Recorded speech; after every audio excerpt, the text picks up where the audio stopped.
প্রিয় শিক্ষার্থীরা, আজকের এই ভিডিওতে আমরা আলোচনা করব এইচএসসির আইসিটির তৃতীয় অধ্যায় মানে সংখ্যা পদ্ধতির একটি গুরুত্বপূর্ণ সৃজনশীল। এখানে গদাকে বলা আছে যে এন এর মান নির্ণয় করো। এটাকে আসলে কেন্দ্র করে আজকে সৃজনশীলটা আমরা সাজিয়েছি। দেখতে পাচ্ছ এখানে এ এর মান এবং বি এর মান দেওয়া আছে এবং কদাকে বলা আছে যে ইউটিএফ এর পুনরূপ কি। তারপরে খদাকে বলা আছে যে 1 আর 1 যোগ করলে কীভাবে 10 হয়। পাশাপাশি তাও বলা আছে যে 5 আর 3 যোগ করলে কীভাবে 10 হয় তাও ব্যাখ্যা করো।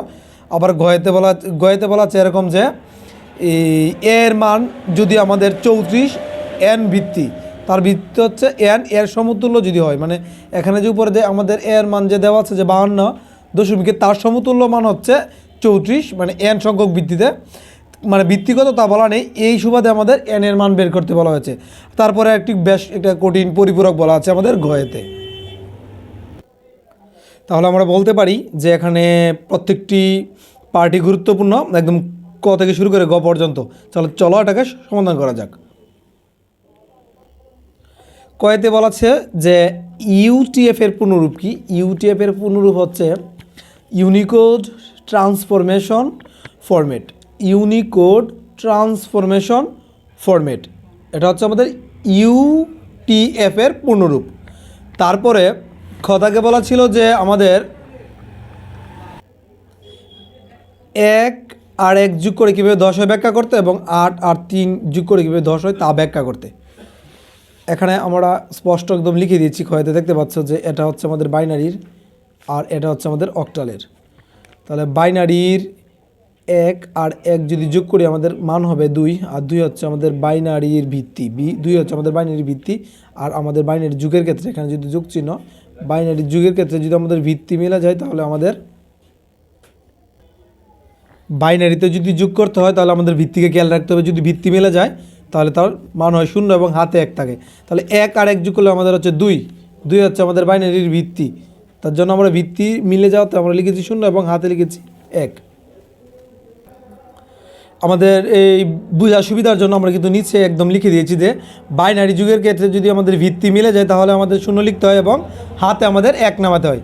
তাহলে সেম নিয়মে, মানে এই যোগের নিয়মে সংখ্যা পদ্ধতির আমরা অক্টালটাকেও বলতে পারি যে 5 এবং 8 যোগ করে কীভাবে 10 হয়।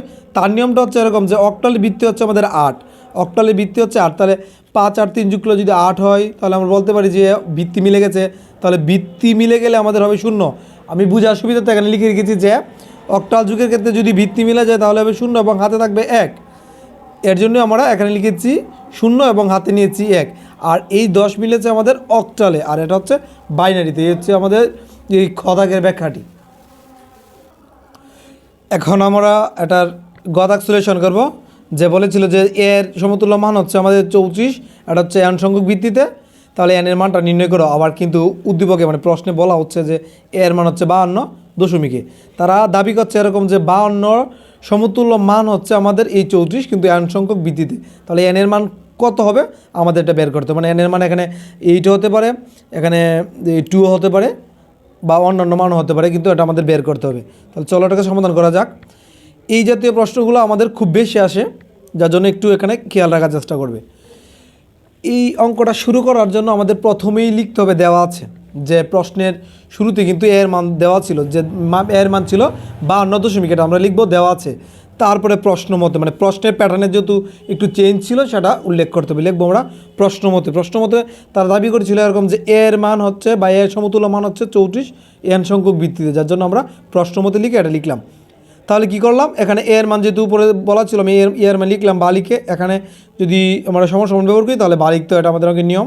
আর এখানে যা ছিল তাই লিখলাম।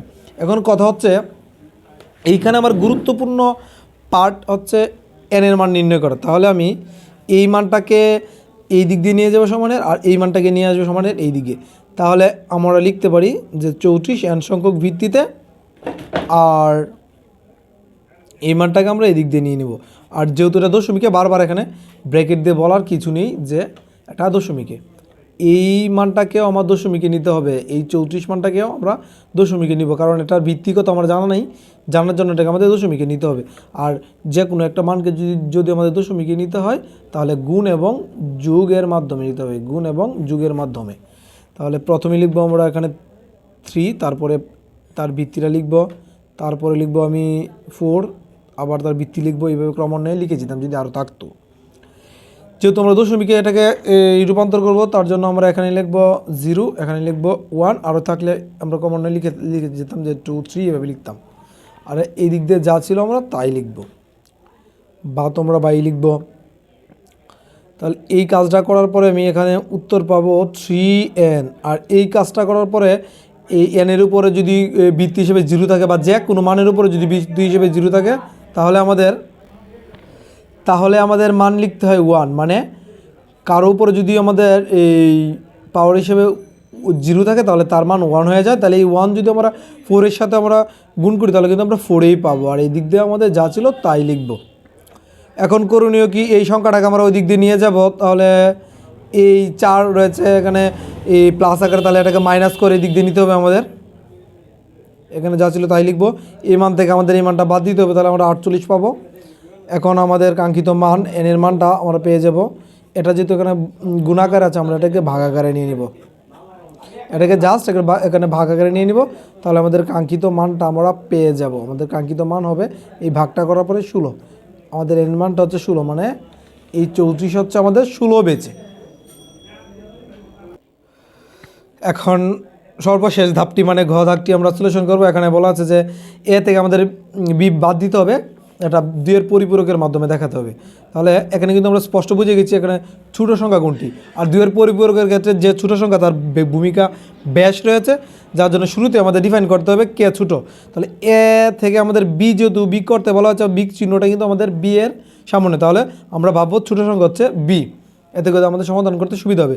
আর 2 এর পরিপূরক মূলত হচ্ছে আমাদের বাইনারি সংখ্যাকে কেন্দ্র করে, তাহলে আমাদের দুইটি মানকে বাইনারিতে আনতে হবে। এ এবং বিকে আমাদের অবশ্যই বাইনারিতে আনতে হবে। আর তাদের সম্পর্কটা এখানে উপরে আমাদের উল্লেখ করে দিলাম যে এ থেকে আমাদের বিকে বাদ দিতে বলা হয়েছে। 2 এর পরিপূরক যেহেতু আমাদের বাইনারি সংখ্যাকে কেন্দ্র করে, আমাদের দুটি মানকেই বাইনারিতে আনতে হবে। তাহলে এ এর মানটা প্রশ্নে বলা ছিল 52, এটা ছিল আমাদের দশমিকে।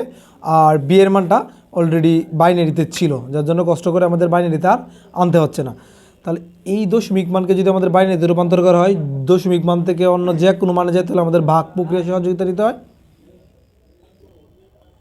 এর জন্য আমরা এই 52কে যেহেতু আমরা নিব এই বাইনারিতে, তাহলে দুই দ্বারা আমরা ভাগ করব। আমরা যদি অক্টাল নিতাম তাহলে 8 দ্বারা ভাগ করতাম। তাহলে 52কে আমরা যদি 2 দ্বারা ভাগ করি প্রথমে, তাহলে এটা নিঃশ্বাসী বিভাজ্য হচ্ছে, মানে হচ্ছে উত্তর হচ্ছে আমাদের 26, লিখবো এখানে 26। আর যেহেতু এখানে অবশিষ্ট কিছু নেই, যার জন্য আমরা এখানে অবশিষ্ট 0 লিখবো, মানে হাতে এখানে কিছু নেই বিধায় 0 লিখবো। আবার আমরা 26কে 2 দ্বারা ভাগ করব, 2 দ্বারা ভাগ করে আমার উত্তর হিসেবে পাচ্ছি 13। এখনও ভাগটা ঠিকঠাক হয়েছে, মানে তার জন্য আমাদের হাতে কিছু নেই, আমরা আবার এখানে 0 লিখব। যদি এরকম হতো যে ভাগ শেষ থাকতো তাহলে আমরা এখানে লিখতাম, যেমন এখন পাবো 13কে যদি আমরা 2 দ্বারা ভাগ করতে চাই তাহলে কিন্তু এখানে নিঃশ্বাসী বিভাজ্য হবে না, মানে পুরোপুরি বা বিভাজ্য হবে না। যার জন্য কিন্তু আমরা এখানে হাতে 1 নামাতে পারবো। আর হাতে 1 নামানোর কারণ হচ্ছে এরকম যে 13কে 2 দ্বারা ভাগ করে আমরা উত্তর হিসেবে পেয়েছি 6। 6 আর 2 আমরা আলাদা করে আবার গুণ করব, তাহলে কিন্তু আমরা পাচ্ছি 12। আর এখানে কিন্তু 13, তাহলে 12 এবং 13 তফাৎ হচ্ছে 1, যার জন্য আমরা অবশিষ্ট বা হাতে এখানে 1 লিখেছি। আবার 6কে 2 দ্বারা ভাগ করে আমার উত্তর পেয়েছি 3। এখন আবার নিঃশেষ বিভাজ্য হয়েছে, যার জন্য আবার হাতে আমাদের 0 লিখলাম। তারপরে আবার 3কে আমরা 2 দ্বারা ভাগ করেছি, তাহলে 3কে যদি আমরা 2 দ্বারা ভাগ করি আমাদের একবারেই বিভাজ্য হবে, তার জন্য উত্তর হিসেবে লিখবো আমরা 1। আর এখন যদি আমরা এই 1 আর 2 আবার গুণ করি তাহলে কিন্তু পাবো 2, কিন্তু এখানে ছিল 3, তাহলে এখানে পাচ্ছি 2 আর এখানে রয়েছে 3, তাহলে দুইজনের তফাৎ হচ্ছে 1-এর, এই তফাৎটাকে অবশিষ্ট বলা হয়, যার জন্য লিখেছি 1। আবার 1কে আমরা ট্রাই করব 2 দ্বারা ভাগ করার, কিন্তু আসলেই 1কে আমরা 2 দ্বারা ভাগ করতে পারি না, এই মানটা ছুটে হয়ে গেছে। যদি এরকম হয়, এই মানটা ছুটে হয়ে গেলে আমাদের মন থেকে এখানে 0 লিখতে হবে। এখানে মন থেকে আমরা 0 লিখে নেব, আর এই 0-র উপরে যা থাকবো তাই লিখে নিব। তাহলে এখানে 0-র উপরে হচ্ছে 1, আমরা এখানে 1 লিখে নিব। আর এই জাতীয় সমস্যাগুলো এই উত্তরগুলো লিখতে হয় নিচ থেকে। হ্যাঁ, এটাকে বলা হয় নিচ থেকে মানে উপর দিকে গামী হওয়া, এটাকে বলে মোস্ট সিগনিফিক্যান্ট বিটের নিয়মে। তাহলে আমরা নিচ থেকে উত্তরটা লিখব। তাহলে প্রথমে আমরা লিখলাম এই 1 1, তারপরে লিখলাম 0, তারপরে 1, তারপরে 0 0। এই হচ্ছে আমাদের এটাকে বাইনারিতে নেওয়া। আর অলরেডি তো 2 আমাদের বি তো আমাদের বাইনারিতে ছিলই। আর আমরা কিন্তু আগেই বলেছিলাম কোন মানটা ছোটো, যেহেতু আমাদের এ থেকে বিকে মাইনাস করার কথা বলা হয়েছে, তাহলে বি হচ্ছে ছোট। তাহলে আমাদের পরিপূরকটা হচ্ছে ছোটোকে কেন্দ্র করে, তাহলে এটাকে আমাদের 8 বিট করতে হবে, এই বি এর মানকেই 8 বিট করতে হবে। যার জন্য আমরা কিন্তু দেখতে পাচ্ছি ওখানে লিখেছি যে বি এর 8 বিট রেজিস্টার, বি এর 8 বিট রেজিস্টার। এখানে মান ছিল আমাদের 6টি, আমরা অতিরিক্ত আরও 2টি শূন্য দিয়ে আমরা 8 বিট করে নিলাম। 8 বিট করার পরে এই 8 বিট কৃত মানটিকে আমরা উল্টিয়ে নিব, তাহলে একের পরিপূরক পেয়ে যাব। এখানে 0 ছিল, লিখবো 1, যেখানে থাকবে আমাদের 1 থাকে সেখানে লিখবো আমরা 0। এই পরিবর্তনটা করেই আমরা পেয়ে যাব একের পরিপূরক, এবং লিখেও দিব যে বি এর 1-এর পরিপূরক। এই 1-এর পরিপূরককৃত মানের সাথে অতিরিক্ত আরও 1 যোগ করলে পেয়ে যাব 2-এর পরিপূরক। তাহলে শুধু এই লাইনের সাথে আমরা এই লাইনের সাথে আরও 1 যোগ করবো, এটার সাথে না। তাহলে 1 আর 1 যোগ করলে আমাদের বাইনারিতে হচ্ছে যে 2, আর 2 হচ্ছে বাইনারির ভিত্তি মিলে গেলে হবে 0, আর আমাদের হাতে থাকবে 1, এখানে 1 হাতে নামবে। তাহলে এটার সাথে এটা যোগ করলে তো আমাদের একই হবে। আর অন্যগুলো তো স্বাভাবিকই, যা ছিল আমরা তাই লিখে নিব, যা ছিল আমরা তাই লিখে নিব, অন্য প্রভাব পড়বে না। তাহলে এই হচ্ছে আমাদের 2-এর পরিপূরক, এই পর্যন্ত কাজটা। এখন সর্বশেষ কাজ হচ্ছে যে বড় মানটা যে ছিল, আমাদের বড় মানটা যে ছিল সেই বড় মানটা এখন এই পরিপূরককৃত মানের সাথে যোগ করে দেবো, তাহলে আমাদের ফাইনাল উত্তরটা পেয়ে যাব। এই 2-এর পরিপূরককৃত মানের সাথে আমরা বড় মানটা যোগ করে দেবো, মানে এর মানটা ছিল বড় আমাদের অঙ্কের অনুযায়ী, তাহলে এর মানটা আমরা এখানে নিচ থেকে, যে এই ছিল এর মান, আমরা বিপরীত থেকে লিখব। মানে এখানে প্রথমে লিখব জিরোগুলা, 2টা 0, তারপরে 1, তারপরে একটা 0, তারপরে 2টি 1, যে 2টি 1, এই ক্রমে আমরা লিখে জাস্ট যোগ করে দেবো, অঙ্ক হয়ে যাবে। তাহলে এটা আর এটা যদি যোগ করি আমাদের 0 হচ্ছে, এটার সাথে যদি আমরা 1 যোগ করি একই পাবো, বাইনারিতে 1 লেখা যায়, অসুবিধা নেই। আবার 0-এর সাথে আমরা 1 যোগ করলে একই পাবো, 0 যোগ করলে 0ই, 1 আর 1 যোগ করলে আমাদের 2, বাইনারিতে হচ্ছে 2, তাহলে 2 তো লিখা যাবে না, 2 হচ্ছে ভিত্তি বাইনারি, ভিত্তি মিলে গেলে 0, হাতে থাকবে 1, তাহলে এখানে 1 আসলে এখানেও তো 2 হয়ে যাচ্ছে, তাহলে 2 হচ্ছে বাইনারি, ভিত্তি মিলে গেলে 0, হাতে 1, এখানে আবার হাতে 1 আসছে, তাহলে এখানেও হয়ে যাচ্ছে 2, তাহলে 2 হয়ে গেলে এখানে আমি আবার লিখব 0, আবার হাতে আমাদের 1 থাকবে। এখানে যদি 1 আসে তাহলে এই 1 আর এই 1 যোগ করলে আবার হচ্ছে 2 হচ্ছে বাইনারি, ভিত্তি মিলে গেলে 0, আবার হাতে 1। এখন গণনা করে দেখবো, এটা হচ্ছে 9 বিট, আর আমার অঙ্ক করেছিলাম 8 বিটে, তাহলে এটা হচ্ছে ক্যারি বিট, আমরা লিখে দেবো যে ক্যারি বিট গ্রহণযোগ্য নয়, এটা অবশ্যই লিখে দিতে হবে। তাহলে ক্যারি বিট যদি গ্রহণযোগ্য না হয়, আমাদের সামনে 0 বসারও কোনো মানে হয় না, তাহলে আমাদের মেইন উত্তর হচ্ছে 110, আমাদের মেইন উত্তর হচ্ছে 110। চাইলে এটা আমরা দশমিকেও দেখিয়ে দিতে পারি, এটা আমাদের ইচ্ছা। এই ছিল আজকের আমাদের উত্তরটা।